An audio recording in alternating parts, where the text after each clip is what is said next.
میں عرصہ دراز سے سوچ رہی تھی کہ جس طرح حضرت یعقوب علیہ السلام کی دعا قبول ہوئی اور انہیں یوسف علیہ السلام مل گئے، تو کیا ہماری بھی کوئی دعا معجزاتی طور پر قبول ہو سکتی ہے؟ اس سوال سے میری آنکھیں نم ہو گئیں اور اسی لمحے مجھے اللہ کا ایک نام المجیب یاد آیا۔ مشکل وقت میں کبھی بھی دعا مانگنا نہ چھوڑیں۔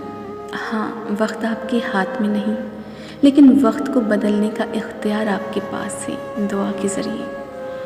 یہ نہ سوچیں کہ اللہ نہیں دیکھ رہا ہے یا وہ نہیں سن رہا ہے۔ وہ تو بندے کی شہرک سے بھی زیادہ قریب ہے۔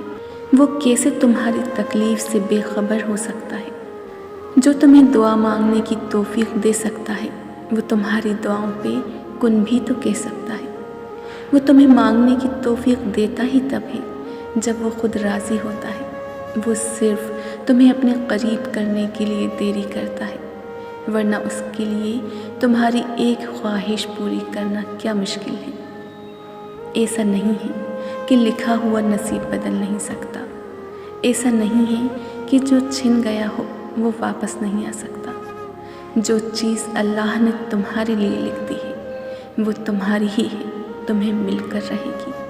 اگر ساتوں آسمانوں اور ساتوں زمین میں رہنے والی ہر شے ایڑی چوٹی کا زور بھی لگا دیں، تب بھی تمہاری اور اس کی راہ میں رکاوٹ نہیں بن سکتی۔